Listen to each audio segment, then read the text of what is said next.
Bonjour ou bonsoir à tous selon le pays et l'heure à laquelle vous nous écoutez. Bienvenue pour ce 6e épisode d'Efrica, le podcast du football africain de la rédaction de Lucarne Opposée. Vous connaissez la rengaine, vous connaissez le chemin à suivre, ne soyez pas timides et venez interagir avec nous sur Facebook, Twitter, YouTube et tous les réseaux sociaux sur lesquels on se trouve, c'est-à-dire en fait les 3 que j'ai cités.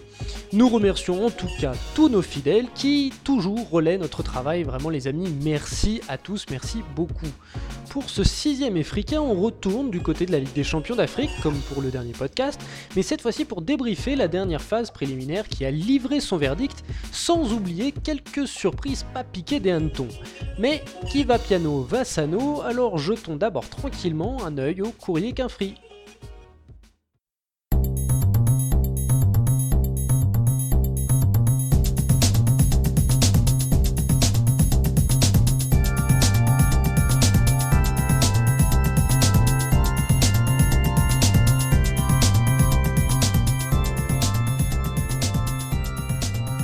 Trêve internationale oblige, les rassemblements de sélection vont bon train. C'est le cas par exemple des éléphants de Côte d'Ivoire qui se sont tous réunis à Beauvais en vue d'affronter le Togo puis la Moldavie sur le sol français. Tous? Eh bien non, il en est un qui manque à l'appel, et pas n'importe lequel puisqu'il s'agit du monumental Yaya Touré. Le brother de Kolo était sorti de sa retraite internationale pour, selon ses dires, aider la prochaine génération. Ibrahim Kamara, sélectionneur de son état, l'a donc logiquement retenu pour les rencontres citées plus avant. Sauf que la fédération a déclaré être sans aucune nouvelle du capitaine des champions d'Afrique 2015. La presse anglaise évoque tout de même des raisons familiales. Il devrait pourtant le savoir depuis le temps, un éléphant, ça trompe énormément. Côté Ligue 1 ivoirienne, la SEC Mimosa est sereinement installée en tête du classement, 8 et 9 points devant le SC Gagnoa et le Bouaké FC. C'est poursuivant, le tout avec 3 matchs de retard, rien que ça. Rien ne va plus chez les Diables Rouges du Congo-Brazzaville, où Thierry Bifouma a claqué la porte de la sélection en dénonçant l'amateurisme de la fédération suite à l'annulation de l'unique amicale face à la Guinée-Bissau prévue initialement en France. Le joueur de Sivaspor précise que le staff technique n'est en rien responsable de ce micmac, mais qu'il s'agit bien d'une totale ingérence du ministère des Sports qui aurait finalement refusé de participer aux frais d'organisation, entre autres choses. Et puis les joueurs se plaignent également de primes non versées, maladie chronique. Du remue-ménage, il y en a également au Maroc. Le milieu offensif d'Al Rayyan, au Qatar, Mohsin Metouali, a accusé Hervé Renard de monnayer les places en sélection en échange de cadeaux. Des propos lourds de sens auxquels a répondu la chemise la plus cintrée du continent, menaçant également le mutin de poursuite. Cela fait 10 ans maintenant que je suis en Afrique et aucun joueur ne peut affirmer avoir été sélectionné sans que cela ne tienne de ma seule responsabilité sportive. La corruption ne fait pas partie de mon vocabulaire ni de mes pratiques. Mon intégrité me suivra jusqu'à la fin de ma carrière, quelles qu'en soient les conséquences, a affirmé le double vainqueur de la CAN. On n'accuse pas Renard d'être chenapan comme ça. Dans le Botola, Tanger mène la danse talonnée par Agadir qui accuse un retard de 2 petits points seulement.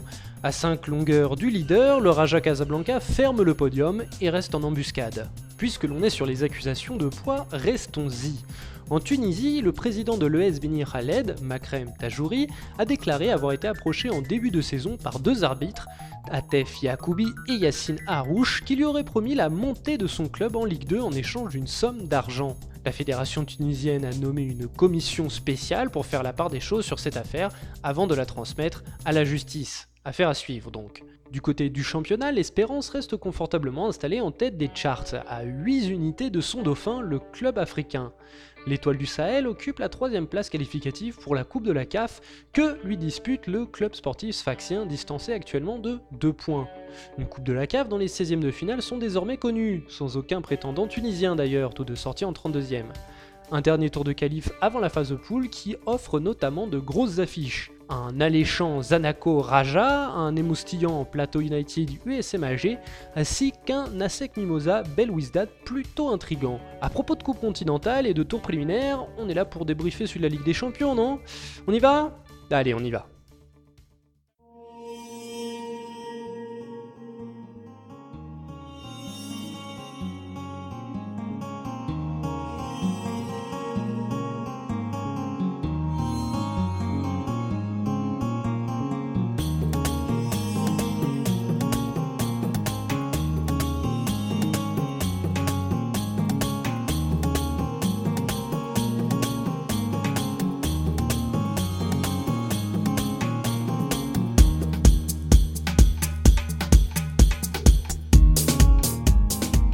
Débutons donc ce débrief de la dernière phase préliminaire de cette Ligue des Champions d'Afrique.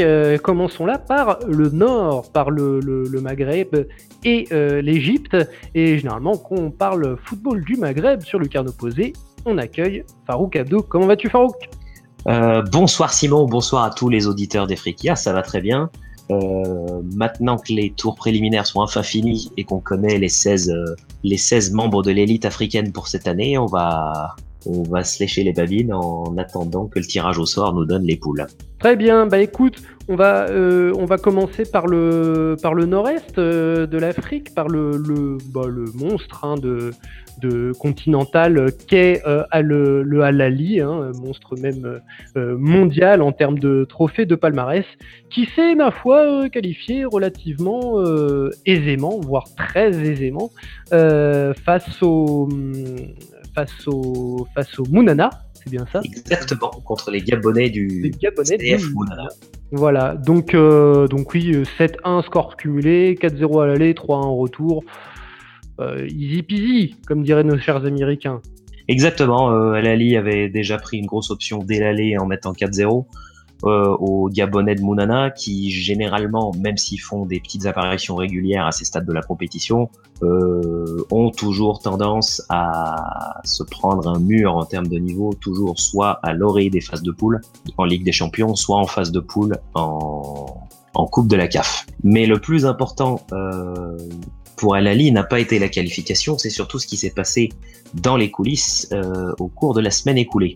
Alors entre les deux matchs, c'est-à-dire avant le match retour au Gabon, Al Ahly a fêté son 40e titre de champion, donc a pu effectuer les festivités avec sérénité avant de se déplacer au Gabon. Mais ce qu'on va retenir aussi, c'est qu'après le match retour, l'entraîneur El Badri, on va dire, envoyait un message à ses dirigeants en disant que pour être compétitif à partir de la phase de poule, il était nécessaire qu'Al Ahly se renforce, en particulier au niveau défensif, et signe quelques joueurs pour pouvoir vraiment prétendre être compétitif en Ligue des Champions sur tous les compartiments de jeu. Alors il arrive que... J'ai déjà une question parce que je ne sais pas, je n'ai pas regardé ça. Est-ce que, parce qu'il me semble que les matchs de poule commenceront en juin, si je me trompe pas. Il y a 2 journées en mai et ensuite on coupe et ensuite on reprend après la Coupe du Monde. Donc on coupe pour la Coupe du Monde. On coupe pour la Coupe du Monde. Parce que autant certains autres pays qualifiés n'ont pas autant de joueurs qui viennent du cru, autant le Al Ahly fournit assez bien les pharaons, donc ça aurait été une grosse perte. Mais du coup, le championnat est coupé. Enfin, cette compétition est coupée. Ah ben, c'est important que ça ait été le cas parce que sinon, pour beaucoup de pays dont le réservoir local représente les principaux pourvoyeurs des clubs, les clubs peuvent perdre beaucoup de force de frappe si jamais les joueurs sont au mondial. C'était quand même logique, aussi bien pour la Tunisie et l'Égypte, parce que qui sont directement concernés, que leurs joueurs puissent être à disposition juste après la Coupe du Monde pour continuer la phase de poule de Ligue des Champions. Très bien, très bien. Alors excuse-moi, je t'ai coupé, tu avais une deuxième info sur le Al Ahly. Alors, Al Ahly a toujours 6 ou 7 joueurs prêtés, soit ceux qui sont récemment partis en Arabie Saoudite, mais qui ont pris soin de prolonger leur contrat avant de partir, soit ceux qui sont prêtés dans des petits clubs en Égypte pour s'aguerrir. Ça, c'est pas un problème pour le Al Ahly de les rappeler et pouvoir compter sur eux en cas de besoin sur la saison suivante. Mais il y a peut-être un cas de figure qui va être problématique pour Al Ahly, c'est l'incroyable imbroglio de leur meneur de jeu Abdallah El Saïd, qui a marqué un doublé au match aller contre les Gabonais de Mounana, a été dispensé du voyage au Gabon pour le match retour, et il a été annoncé à la surprise générale en instance de transfert aux rivaux du Zamalek. C'est une info qui est sortie et qui avait surpris tout le monde. Au dernier moment, El Ahly a coiffé Zamalek au poteau en re-signant une prolongation de contrat avec El Saïd, mais dans des conditions pareilles, quand vous avez failli filer au rival et que vous êtes obligé, entre guillemets, quand même moyennant finance, de rester dans votre club, les supporters ne sont pas prêts de digérer ça tout de suite. Et actuellement, El Saïd, qui est en sélection égyptienne pour les matchs amicaux des Pharaons, peut finir n'importe où. C'est-à-dire soit rester à Al Ahly dans une situation intenable, soit toujours être soufflé par le Zamalek, soit un prêt au golf pour calmer le jeu. Mais il est très possible que El Saïd ne rejoue plus avec El Ahly et ça peut être un manque important en vue de la phase de poule de Ligue des Champions. Très bien. Le Al-Ahly, donc, qui reste, sera toujours d'office un favori et dont la présence en phase de poule est assez impensable. Je te propose d'aller, de passer, de glisser un petit peu à l'ouest de l'Égypte et de passer, ma foi, à un club qui t'est cher, l'Étoile du Sahel, équipe de Sousse. Qui s'est qualifié. On avait briefé, hein, on avait parlé déjà de sa confrontation lors du dernier Frika, qui s'est qualifié. Ça a été serré face au champion nigérian en titre, le Plateau United. C'est passé, mais 4-3 scores cumulés, ça n'a pas été facile. La dynamique de cette double confrontation a vraiment connu des rebondissements très importants. Les Nigérians de Plateau United avaient complètement raté leur entame de match à l'aller. Ils avaient pris 3 buts en 8 minutes. À ce moment-là, on pensait que l'Étoile s'était vraiment facilité la tâche et était bien parti pour encore coller le maximum de buts pour faciliter le match retour au Nigeria.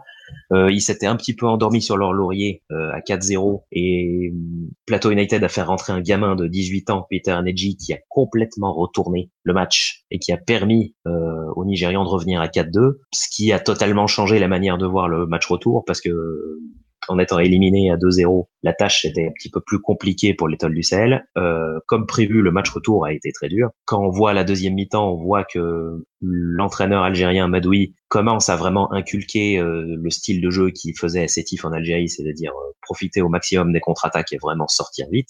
Mais les Tunisiens ont beaucoup gaspillé des contre-attaques justement quand ils étaient menés 1-0 aux Nigériens, qu'ils étaient à un but de l'élimination. Et ça a été très très chaud dans les dernières minutes.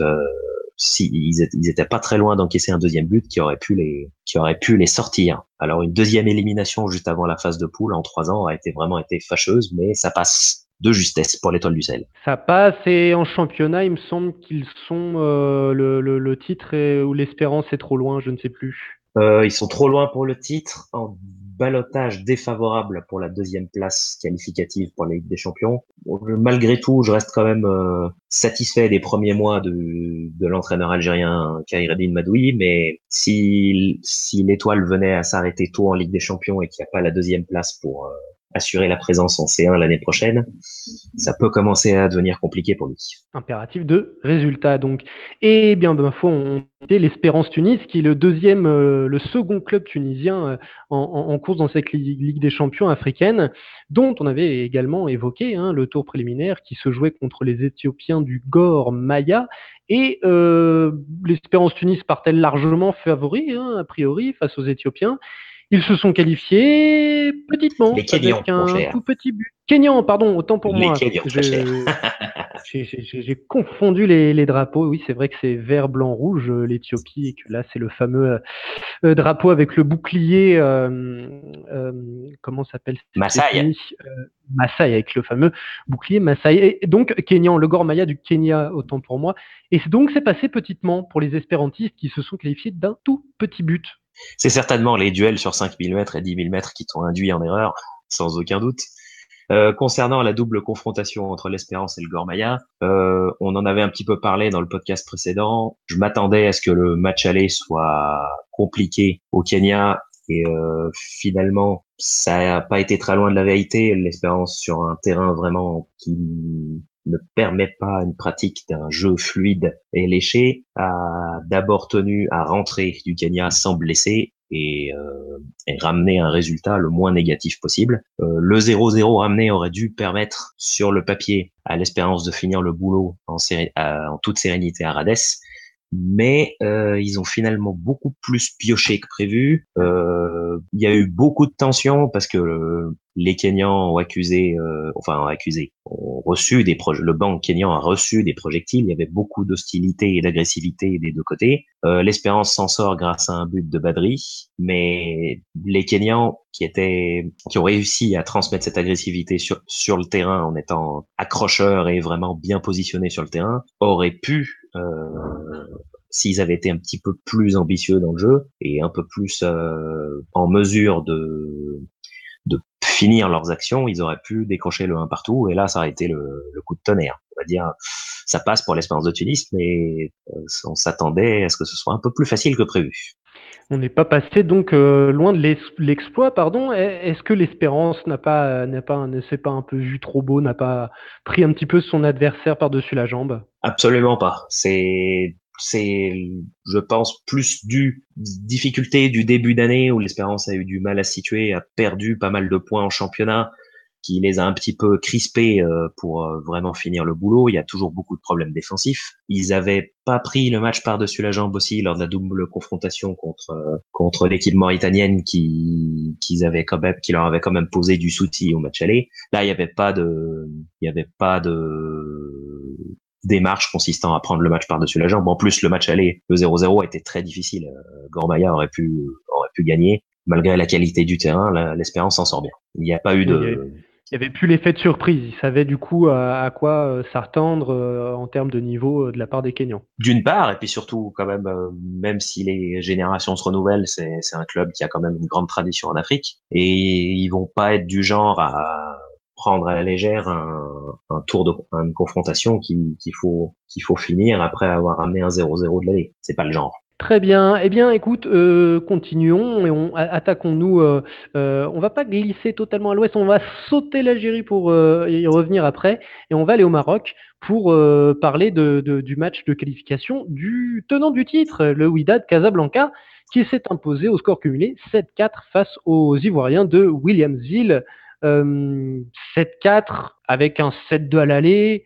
Disons que la messe était dite avant le retour. Eh ben, c'est allé vite, mais selon un cheminement d'action qui n'était pas tellement prévu, parce que certes, il y a eu 7-2, mais les Ivoiriens du WAC avaient accroché le Wydad lors de la première mi-temps. Il y avait 2-2 à la mi-temps. Alors, ce que j'avais dit un petit peu sur le ton de la rigolade au moment où le Wydad a commencé à marquer plein de buts en deuxième mi-temps, c'est que les fautifs des deux buts ivoiriens allaient certainement se faire sonner les cloches par l'entraîneur tunisien du Wydad, Fawzi Benzarti, et qu'ils avaient intérêt à ce que ça finisse à 11, 12, 13-2 pour qu'ils puissent échapper à une sanction mémorable. En définitive, le 7-2 avait quasiment tout soldé et j'imagine que le Wydad est complètement tourné vers autre chose, c'est-à-dire sa remontée en championnat. Pour rappel, avant l'arrivée du coach tunisien Fawzi Benzarti, le Wydad était relégable, enfin quasiment relégable à la fin de la phase aller. Commençait une remontée intéressante à la 5e place à quelques points du podium et avait un petit peu trébuché à domicile juste avant de négocier le tour de Ligue des Champions. Je pense que avant même le match retour, toutes les pensées du Wydad sont focalisées sur la suite du championnat. Il reste encore beaucoup de matchs très importants. Ils vont affronter les trois équipes du podium qui les précèdent et ils sont complètement à fond dans l'opération remontée et nul doute que le Tunisien Fawzi Benzarti qui a un management qui laisse pas trop de place à la fantaisie ni aux blagues, que la remontée est dans toutes les têtes. Très bien. La remontée en championnat, mais comme tu le dis, leur parcours est un petit peu, un petit peu chaotique depuis le titre en Ligue des Champions. Est-ce que du coup, on peut penser que le Wydad est un véritable candidat à sa propre succession ou ça risque d'être compliqué? Oui, parce que la dynamique s'est inversée avec l'arrivée de Fawzi Benzarti. Depuis qu'il est arrivé, ils ont empilé les victoires.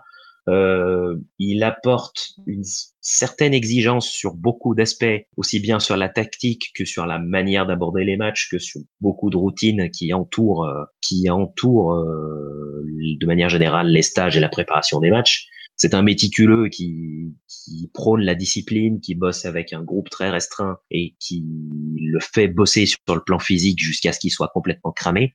Généralement, quand il en a fini avec un groupe, ils font 2 saisons magnifiques et puis après, physiquement, ça tire parce qu'il fait quasiment pas de turnover. Là, malgré tout, même si on sait que son mode de management ne peut pas être viable sur le long terme, il a renversé la vapeur depuis qu'il est arrivé et là, ils sont sur une bonne dynamique. D'accord. Même si on va en parler après avec Pierre-Marie, un petit mot peut-être sur l'autre club marocain qui s'est qualifié en créant l'exploit, le Difa El Jadida, en créant l'exploit d'éliminer l'équipe congolaise de l'AS Vita. Exactement, ils avaient bien tenu à l'aller en empêchant l'AS Vita de marquer un but à l'extérieur.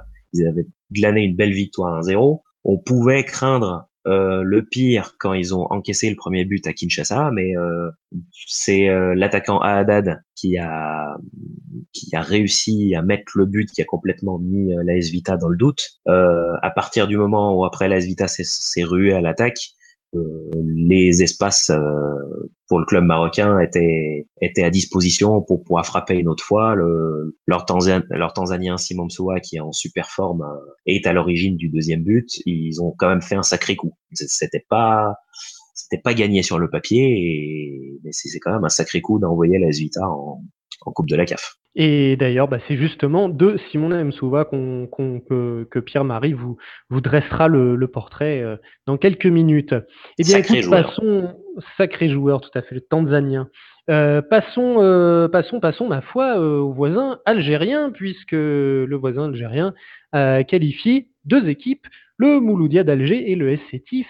Commençons, pourquoi pas, par le Mouloudia qui se qualifie aux dépens du MFMF, j'ai rajouté un petit F de trop, du MFM nigérian, un match qui a priori n'était pas forcément une mince affaire, mais qui finalement a abouti sur un match retour sans surprise, 6-0 pour Alger. Exactement, le Mouloudia d'Alger de Bernard Casoni fait un début d'année 2018 vraiment de très bonne facture. Après avoir collé 9-0 aux Camerounais d'Otto au tour précédent, match que les Camerounais n'avaient pas terminé parce qu'ils étaient transis de froid. Après 2 matchs à domicile où, si je dis pas de bêtises, le Mouloudia a collé 7 buts et encaissé aucun, là c'est les Nigérians de Mountain of Fire and Miracles qui ont pris une sacrée tannée au stade 5 juillet. D'après les déclarations de Bernard Casoni, le fait que l'équipe a été privée de pas mal de joueurs au Nigeria a causé un petit peu cette défaite. D'ailleurs, soit dit en passant, c'est la 2e fois consécutive que le MC Alger s'incline à l'extérieur. Il y a encore un léger problème sur les déplacements en Afrique subsaharienne où, d'après les dires du coach, les joueurs souffrent quand même encore pas mal de la chaleur, mais une fois à domicile, les joueurs sont intraitables et particulièrement l'attaquant Hicham Nakash qui en est déjà à 6 buts en Ligue des Champions en 4 matchs. C'est un attaquant qui est plutôt jeune, il a 27 ans, en constante progression sur ses statistiques. Là, actuellement, toute compétition confondue, il peut monter potentiellement à entre 20 et 25 buts par saison. Son arrivée au Mouloudia d'Alger lui a vraiment permis d'être à la plénitude de ses moyens. Mais malgré tout, malgré les bons résultats, le fait que le Mouloudia d'Alger a un groupe assez solide qui a appris de l'élimination en Coupe de la CAF l'année dernière. Ils étaient arrivés en quart de finale, ils avaient été éliminés par les Tunisiens du club africain. Malgré le fait qu'ils aient un gardien qui est revenu en forme, je pense que le nom va t'inspirer quelques petits souvenirs. Le fondu du bocal qu'on appelle Fawzi Chaouchi, l'ex-gardien de but de la sélection algérienne. Casoni a quand même affirmé qu'il manque quelques talents individuels pour pouvoir briller en Ligue des Champions. Et là encore, de même que pour le coach Del Ali, cette déclaration dans les médias algériens est aussi une manière de dire aux responsables du club, n'hésitez pas à me signer 2-3 mecs pour qu'on puisse être compétitif au maximum pour la phase de poule de Ligue des Champions. Ma foi, peut-être, pourquoi pas imaginer des retours des arrivées de binationaux, comme l'ont fait les clubs tunisiens et marocains. Nous l'avions évoqué je crois que c'était le premier Efrika. Tu as parlé de Hichem Nakash, qui est en effet le meilleur buteur aujourd'hui de la compétition, de cette Ligue des Champions, avec 6 buts. Première place qu'il partage avec, tu en as parlé aussi, Hamid Haddad, l'attaquant de El Jadida. Et pour terminer sur ce match, je rappelle à nos auditeurs que le Ministry Magical Fantastic Football de Nigeria, c'est cette fameuse équipe dont nous avions parlé également dans un autre Efrika sur le Nigeria avec Pierre-Marie Gosselin, cette fameuse équipe nigérienne tenue et dirigée par des évangélistes ou des baptistes, je ne sais plus, ça reste des évangélistes, tu me diras. Personnellement, si j'étais supporter d'une équipe qui s'appelle la Montagne du Feu et des Miracles, je sentirais le pouvoir du divin à chaque match, quoi. C'est quand même un nom classe, il faut le dire. C'est ça, j'avais oublié le nom, c'est Mountain Fire and Miracles. Tout est dit. Tout est, comme tu le dis, la lumière semble s'abattre sur cette équipe. Malheureusement, la lumière s'est éteinte au match retour contre les Algérois. Là, pour terminer ce point Maghreb sur ces équipes maghrébines, terminons avec le dernier qualifié algérien, le second qualifié algérien, qui est donc l'ES Sétif, qui s'est défait de l'Adwana Star ghanéen, un petit peu sur un schéma similaire que le Mouloudia, c'est-à-dire en s'inclinant à l'aller 1-0 et en collant un bon vieux 4-0 aux Ghanéens au retour à Sétif. Avant le match retour à Sétif qui était à huis clos, on pouvait penser que l'entraîneur de l'ES Sétif, qui est Abdelhak Benchira qui est l'ancien sélectionneur de l'Algérie et qui avait remporté un titre de champion en Tunisie avec le club africain, on pensait qu'il était un petit peu en sursis parce que depuis son arrivée en décembre à la place de Madoui qui est parti en Tunisie à l'Étoile du Sahel, le style de l'équipe a un petit peu changé. La saison à la base en championnat était déjà chaotique, ça s'est un petit peu poursuivi avec Benchira. L'équipe stagne au milieu du tableau, a beaucoup de mal à se rapprocher du podium. Et là, l'enchaînement défaite au Ghana 1-0 et défaite contre l'USM Alger 3-2 qui réduit les chances de l'ES Sétif de se rapprocher du podium avait un petit peu mis Benchira dans une mauvaise situation. En plus, pour ce qui est du style, ça n'a jamais été un entraîneur qui fait bien jouer ses équipes. Certes, elles sont disciplinées tactiquement. Pour ce qui est du respect des consignes, de rester bien en place, etc., il sait transmettre ça aux joueurs. C'est un peu comme ça aussi qu'il avait gagné le titre en Tunisie avec le club africain. Enfin, un mélange de discipline avec des talents au poste qu'il faut. Mais avec le Sétif, la sauce ne prend pas. L'ailier algérien Djanit, qui littéralement volait lors de la victoire de Sétif en Ligue des Champions en 2014, est un peu loin du niveau qu'il avait à cette époque-là. Et cette qualification sonne un petit peu comme un sursis un peu pour Benchira, mais ça ne couvrira que partiellement cette saison en championnat qui a été plutôt chaotique. Très bien Farouk, c'était top. Je te propose de se retrouver pour débriefer, pas débriefer du tout d'ailleurs, pour faire le point, pour faire une sorte de petit guide à nos auditeurs pour les matchs de poule qui, on ne vous dit rien, hein, mais qui ont été tirés à l'heure où on enregistre, mais ce n'est pas le sujet, on se le garde pour la prochaine fois. Ma foi, on se retrouve pour faire un petit point là-dessus, pour en parler. D'une part, on se régale d'avance rien que d'y penser. Et on est assez impatient de voir ce que ça va donner, mais bien sûr, on se retrouve pour décrypter ça la prochaine fois avec grand plaisir. Décrypter, c'est exactement le terme que je recherchais. Merci beaucoup Farouk, ciao. Merci beaucoup. Traversons maintenant le Sahara, descendons le Nil et ses cataractes et passons aux autres qualifiés de cette Ligue des champions africaine sans plus attendre.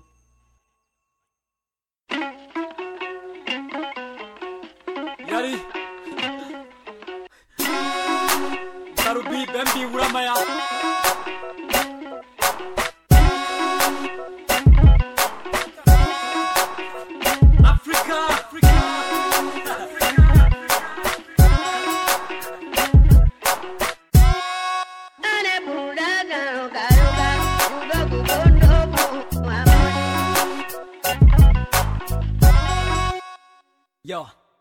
Et nous poursuivons donc notre débrief de cette dernière phase préliminaire de la Ligue des champions d'Afrique, la C1 d'Afrique, en partant un petit peu plus au sud du Sahara, donc après avoir fait un petit peu parler des clubs maghrébins, là on va parler un petit peu du reste de l'Afrique subsaharienne et de l'Afrique subsaharienne, l'Afrique du Sud, l'Afrique, voilà. Le reste de l'Afrique autre que Maghreb, spécialité de monsieur Pierre-Marie Gosselin. Comment vas-tu, PM ? Bon, ça va très bien. Toujours à Paris, malheureusement. Toujours loin de mes joueurs d'Abisport. Mais je tiens le coup, puis le soleil est en train de revenir. Et pourquoi pas le printemps même. Donc, voilà, je tiens le coup. Tout va bien du côté d'Abisport, ça gagne des petits tournois. Alors, écoute, ça va. Là, on a les plus grands qui sont en train de se préparer pour le championnat de troisième division, puisqu'ils sont montés en troisième division cette année. Écoute, normalement, c'était censé recommencer début mars. Ça a déjà été repoussé, en espérant que ce soit pas repoussé trop longtemps et qu'ils commencent la compète assez rapidement. Et pour les plus jeunes, là, pour l'instant, pas de tournoi en vue. Ils se préparent, ils s'entraînent, ils jouent des matchs amicaux le week-end. On rappelle que l'Abisport est un club béninois de Cotonou dans lequel tu es plus qu'engagé. Voilà, et tu as hâte de retrouver ton club béninois de cœur. Eh bien, ma foi, on est parti pour débriefer donc les performances des clubs subsahariens, hein, de l'Afrique subsaharienne globale, hein, parce que si je dis subsaharienne, mais quand on pense subsaharien, évidemment, on pense que Mali, etc., Afrique de l'Ouest. Mais dans ton cas, alors là, tu t'étends, voilà, tout ce qui est au sud. Ton empire est gigantesque, tout ce qui est au sud du Sahara. Et tu voulais commencer par nous parler de 4 clubs pour qui cette qualification en phase de groupe est une première. Il s'agit d'Mbaban du Swaziland, des Mbaban Swallows. Il s'agit du KCCA d'Ouganda, dont on avait parlé la dernière fois, l'équipe de Kampala, des Township Rollers du Botswana, dont on avait aussi parlé la dernière fois, et du Difa El Jadida du Maroc. Alors, bon, là, on retombe dans le domaine de Farouk, hein, du Maghreb, mais tu voulais nous en parler parce que du Difa El Jadida, parce que tu voulais nous parler de leur avant-centre, le Tanzanien Simon Msuva. Voilà, donc dont tu voulais nous parler. Je te propose de commencer par ce joueur. Eh ben, avec grand plaisir. T'as vu, je t'avais préparé une transition tout en douceur, voilà, pour partir du Maghreb avec un joueur tanzanien pour migrer vers le sud. Et écoute, ça va être, c'est l'occasion de le mettre en joueur. C'est Simon Msuva, de son vrai patronyme officiel, Simon Happy God Msuva. Donc voilà, je crois qu'on en avait déjà eu l'occasion de le mentionner par le passé.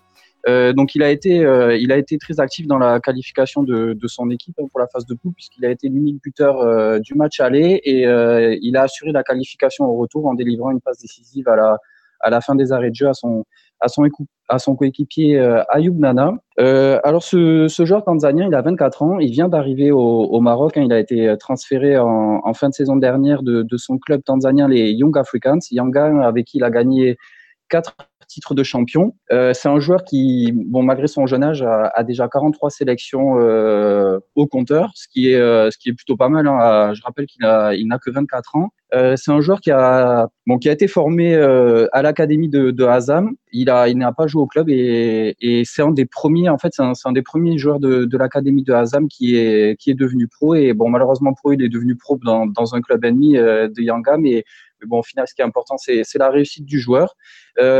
Si je vous parle de lui, hein, c'est pas parce que uniquement il est tanzanien, mais parce qu'il fait un début de saison, en plus d'avoir qualifié son équipe, il fait un début de saison relativement intéressant pour une première expérience hors de son pays, dans un contexte complètement différent au Maghreb, avec une langue qui change, avec j'imagine un style de jeu et des méthodes d'entraînement qui sont différentes.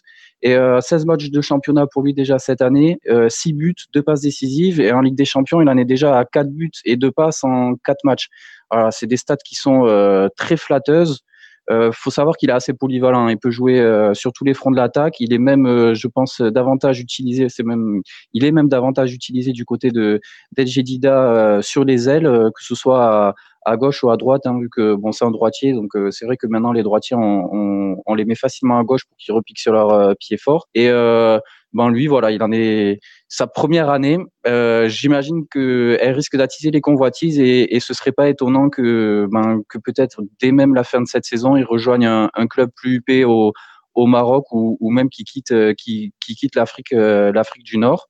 Et puis d'autant plus qu'il forme un duo d'attaque plutôt efficace avec un jeune Marocain, Hamid Haddad. Et voilà, c'est un duo qui fait des étincelles, et je pense que c'est un duo qui devrait permettre au Difa El Jadida d'être plus qu'un disons, d'outrepasser son statut de novice dans la phase de poule et de déranger les équipes qui auront la malchance de tomber contre eux. De déranger les grosses équipes comme elle l'a fait déjà pour se qualifier, puisque Difa El Jadida, qui était donc, tu l'as rappelé, un novice, s'est qualifié pour cette phase de groupe aux dépens de l'AS Vita de République démocratique du Congo, qui est pour le coup un classique, un habitué de la compétition. Donc c'était déjà une surprise. Et des surprises, il y en a eu dans cette phase, cette dernière phase de qualification.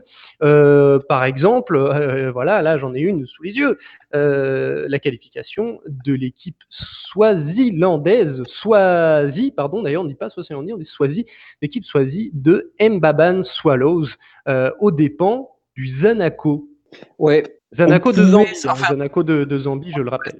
Et l'équipe de Mbabane, on dit Mbabane, qui est la capitale du Swaziland. Hein, juste pour que les gens repèrent, parce que c'est vrai que Swaziland, peut-être que ça parle de nom, mais pour le situer, c'est un petit royaume, j'ai bien dit royaume, hein, donc qui est dirigé par le roi Mswati III.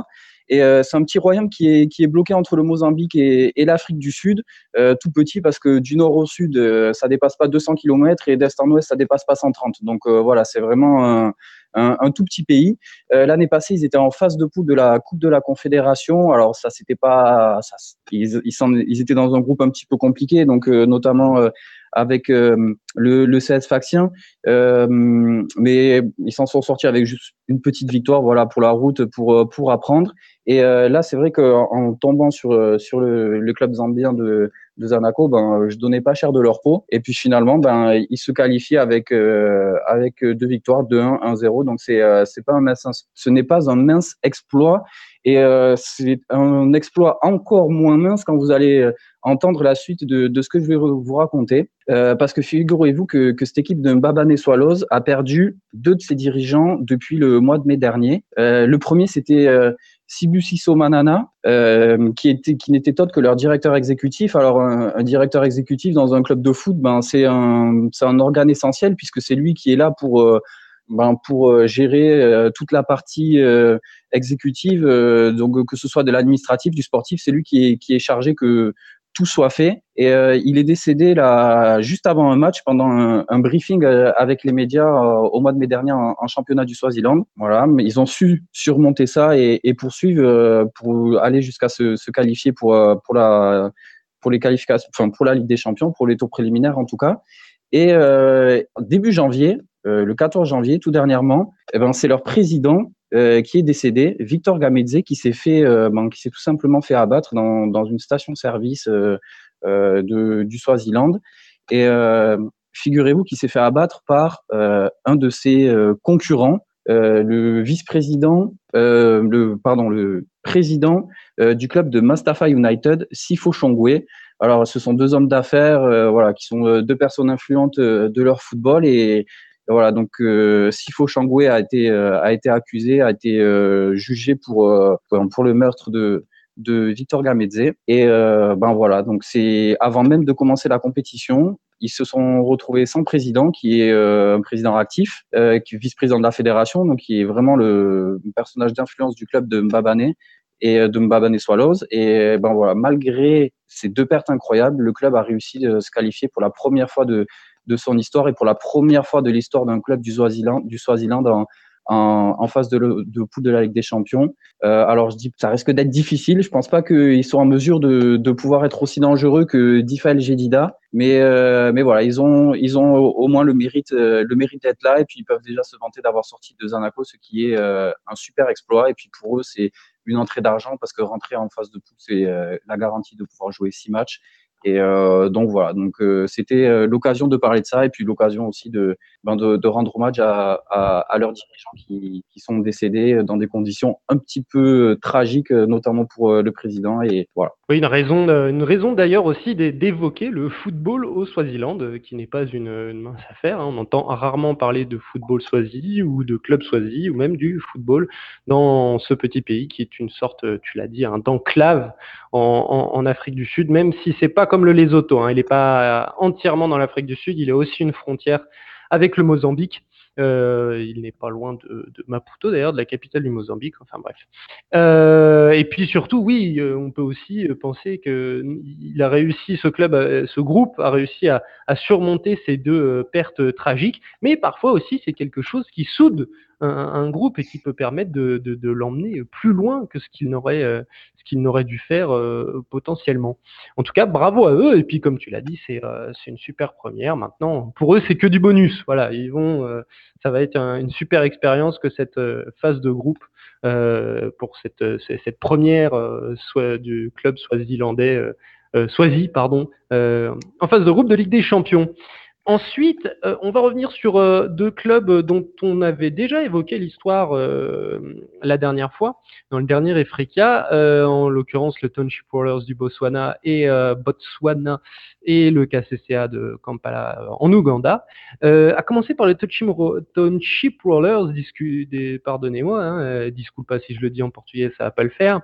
Que j'avais Township Rollers, dont j'avais déjà eu du mal à prononcer le nom la dernière fois. Et dans ce cas-ci, tu voulais approfondir ce qu'on avait dit sur ce club la dernière fois en nous parlant de son coach Nikolaj Kovačević, que j'imagine est d'origine yougoslave, enfin des pays d'ancienne Yougoslavie, balkanique. Voilà. Ouais, tu vises juste, hein, c'est un Yougoslave puisqu'il est assez vieux, mais c'est un Serbe, hein, puisqu'il est né du côté de Belgrade, donc aujourd'hui il a la nationalité serbe. Effectivement, j'avais envie de me pencher sur son parcours parce que c'est vrai que lorsqu'on regarde, moi j'ai été pris un petit peu d'affection, vous avez pu vous en apercevoir lors de la présentation lors du podcast précédent. C'est vrai que cette équipe de Township Rollers m'impressionne et me surprend par son approche très moderne du foot et puis leur ambition qui ne masque pas malgré au final une certaine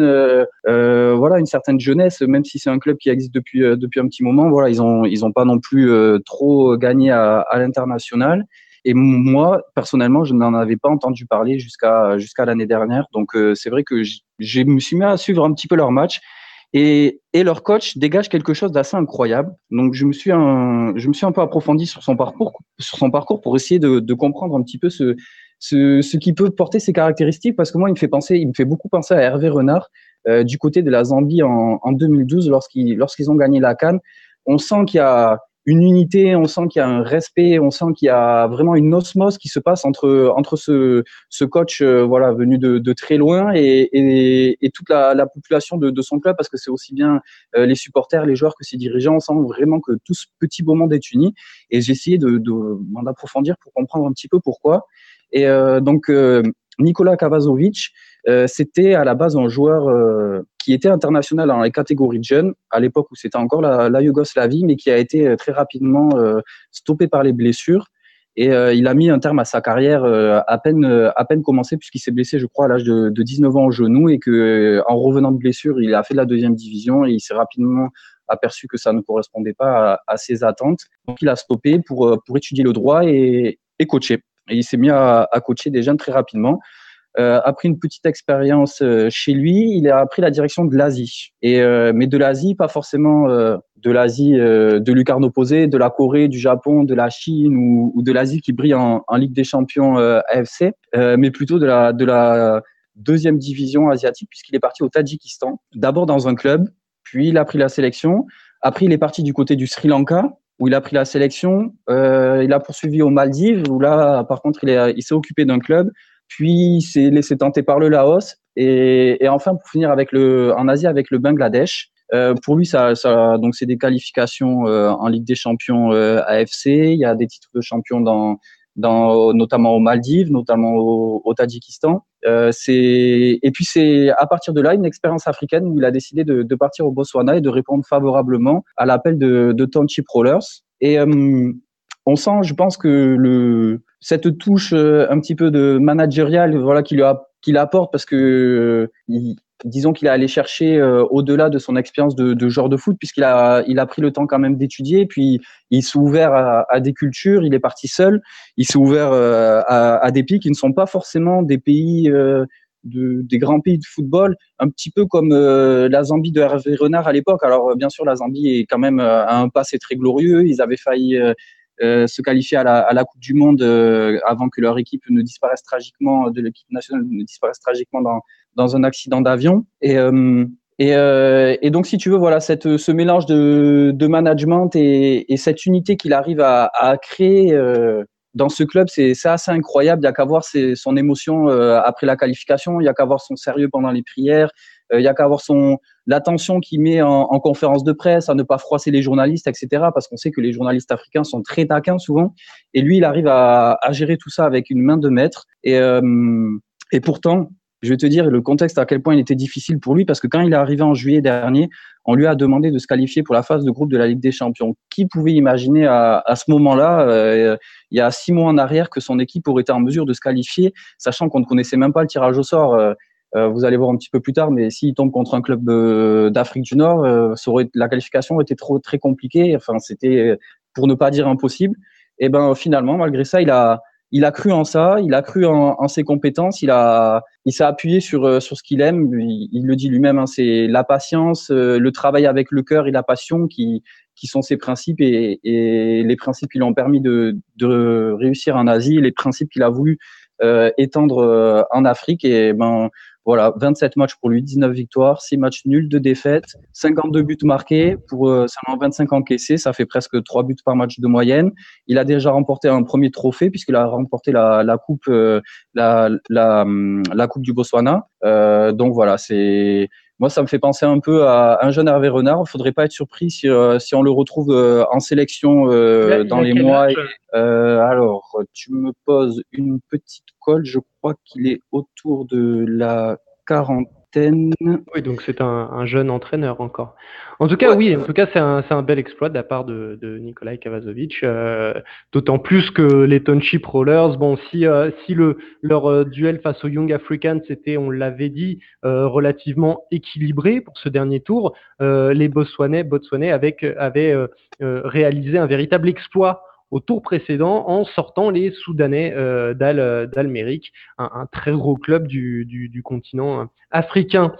Je te propose 42 ans.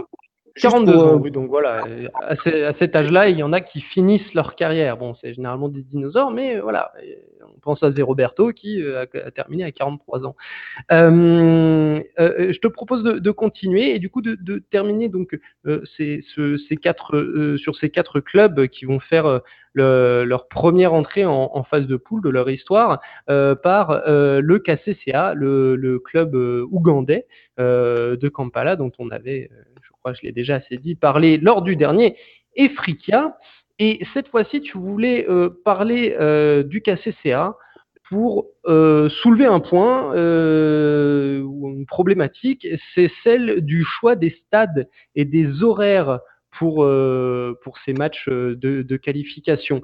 D'ailleurs, tu vas prendre le KCCA comme exemple, mais tu m'as confié que ça s'appliquait à d'autres équipes, comme par exemple le Plateau United, le club nigérian dont on avait aussi parlé dans un autre podcast.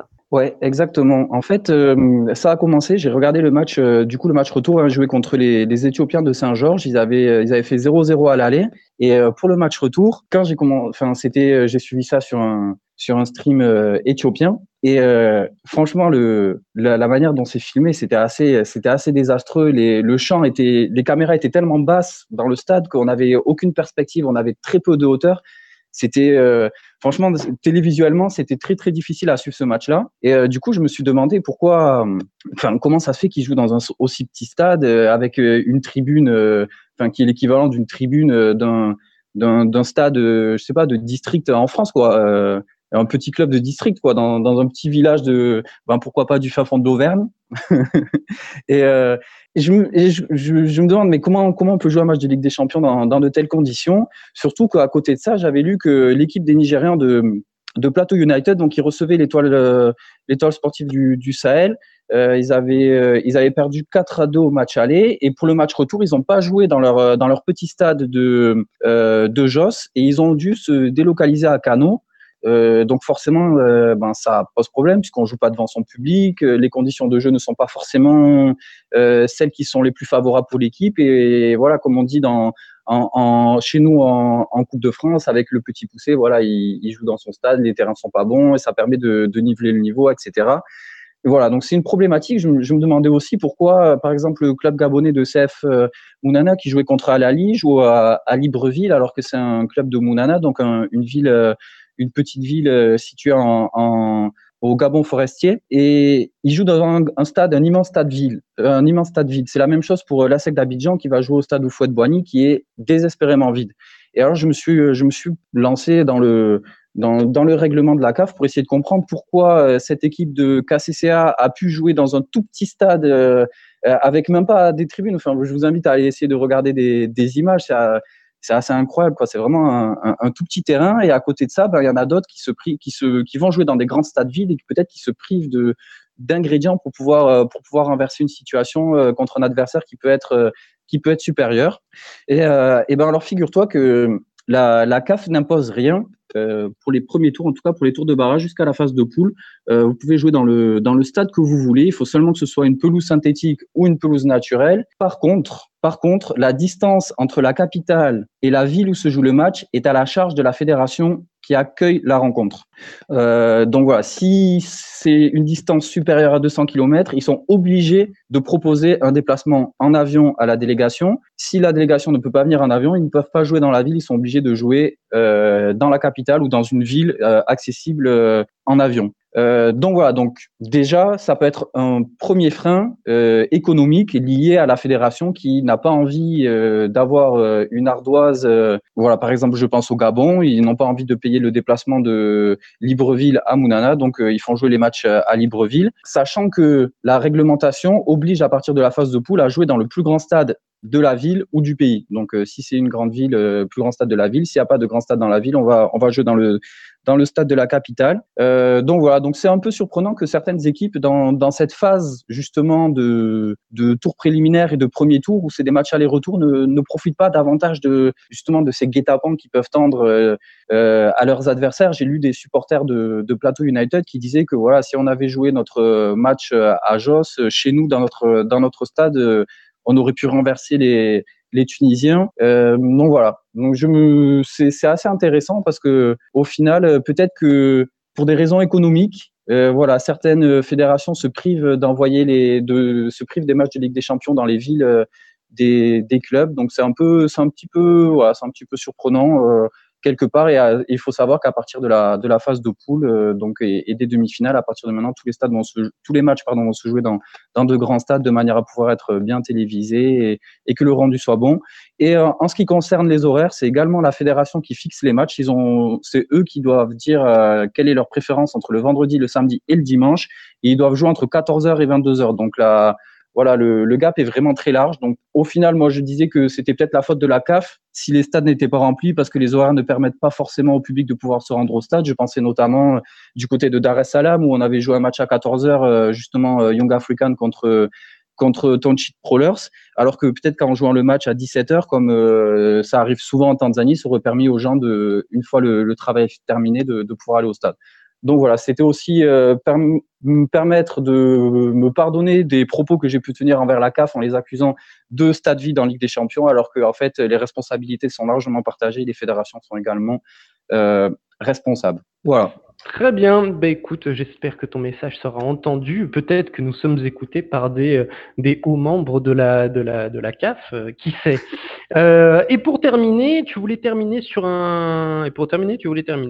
Magnifique. Pour terminer, tu voulais aborder un point, ou plutôt pointer du doigt une défaillance, celle des clubs d'Afrique de l'Ouest et de l'Est, qui n'ont qualifié pour cette phase de groupe de Ligue des Champions que 3 équipes sur 16, en l'occurrence donc le Horoya de Guinée, le Togoport du Togo, le Zesco United de Zambie, et on pourrait rajouter un 4e avec l'Ouganda, avec le KCCA, l'Ouganda étant un petit peu à l'est.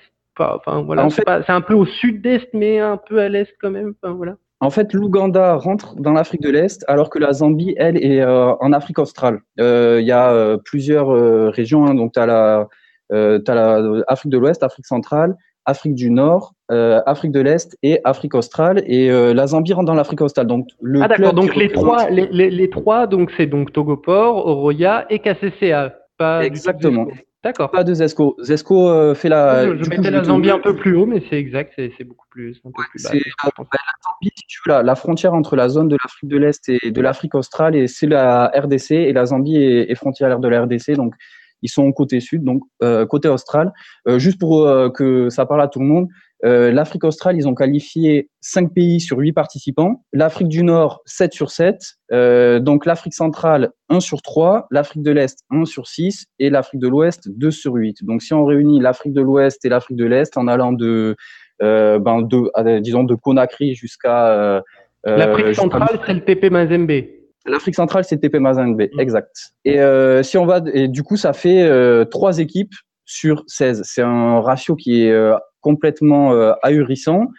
Surtout qu'habituellement, ce sont ces régions-là qui, pour l'Afrique subsaharienne, ce sont plutôt l'Afrique de l'Est et l'Afrique de l'Ouest qui fournissent en club, puisque l'Afrique de l'Est, il y a quand même les clubs soudanais qu'il faut prendre en charge à l'intérieur. Habituellement, le Soudan, c'est 2 qualifiés, et puis c'est les Éthiopiens, les Kenyans, etc., qui viennent compléter autour.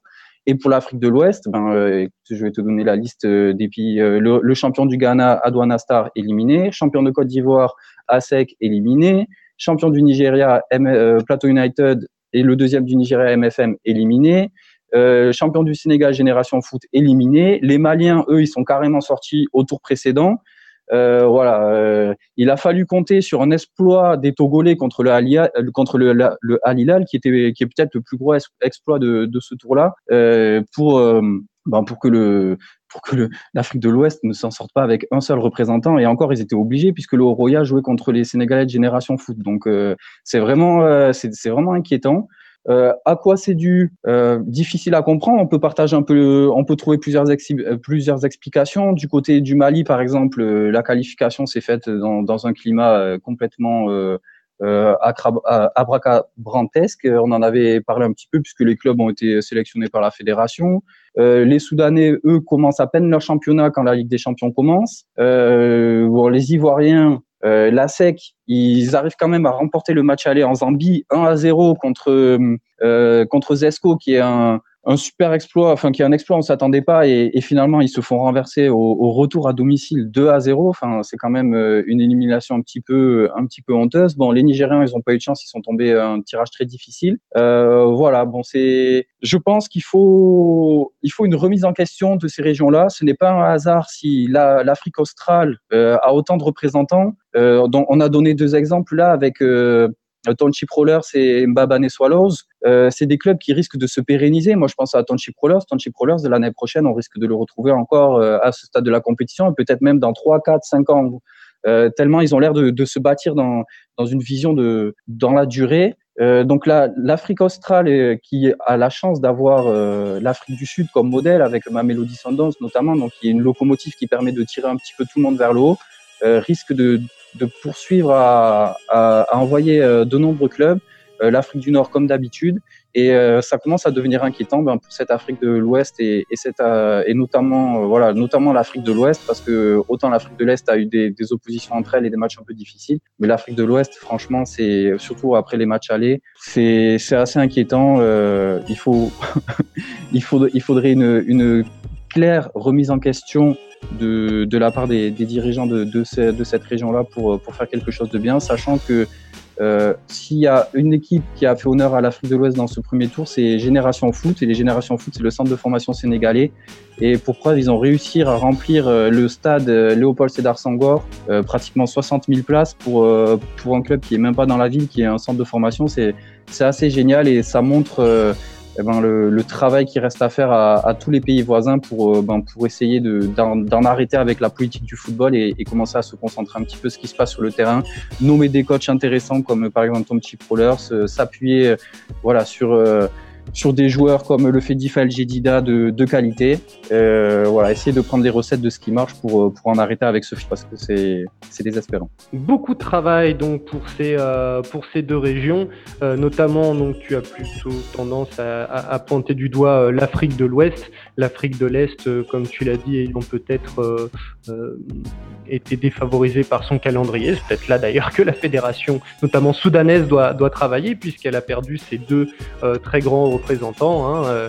On a dit Al Merrikh renversé par par le Township Rollers en première phase de qualification et donc le Al Hilal renversé par Togopor en dernière phase de qualification. Deux équipes qui se sont fait surprendre alors qu'elles partaient largement favoris. Enfin, pour Township Rollers, j'aimerais terminer en effet en confirmant le fait que cette équipe est assez surprenante et que le football botswanais est assez surprenant et promet de belles choses, parce que c'est vrai qu'en tout cas du point de vue de la communication, du travail de communication de cette équipe de Township Rollers, je vous conseille d'aller sur leur Twitter, leur Facebook, leur site, etc. C'est très professionnel. Franchement, c'est voilà, on est devant un club qui semble en tout cas très très bien géré professionnellement, etc. Enfin voilà, c'est en effet, il dégage quelque chose de très inspirant pour la suite. C'est botswanais. Eh bien, merci beaucoup Pierre-Marie. Ben écoute, c'est moi qui te remercie. Et puis rendez-vous pour de nouvelles aventures. On attend le tirage au sort qui va arriver vite et savoir qu'est-ce qu'on pourra attendre de cette phase de poule, parce qu'au final, voilà, ça risque d'être très compliqué. Il y a beaucoup de grosses équipes et les matchs seront très très serrés. C'est ce que j'allais dire. On se retrouvera la prochaine fois pour débriefer un petit peu, pour faire le point sur les groupes de cette Ligue des Champions africaine, sachant qu'à l'heure où on enregistre avec Pierre-Marie, le tirage au sort n'aura lieu que dans quelques heures, qu'on ne le connaît pas encore, mais ce n'était de toute façon pas le sujet du jour. Ciao Pierre-Marie. Salut Simon, à bientôt. Allez, on ne va pas se quitter comme ça, les poules de cette Ligue des Champions 2018 sont désormais connues. Et les voici. Le groupe A est constitué du Al Ahly, de Township Rollers, du KCCA et de l'Espérance Tunis. Le groupe B du TP Mazembe, du Mouloudia d'Alger, du Difa El Jadida et de l'ES Sétif. Dans le groupe C s'affronteront le Togopor, Mamelodi Sundowns, le Wydad Casablanca et le Oroya. Et enfin, dans le groupe D, on retrouve le Zesco United, Primero de Agosto, l'Étoile du Sahel et Mbaban Swallows. Appétissant, non ? Merci à tous de nous avoir suivis pour cette 6e émission. N'oubliez pas de venir nous solliciter sur les réseaux sociaux. Et quant à moi, eh bien je vous dis à très bientôt pour un nouveau numéro des Fricas. Allez, salut les amis!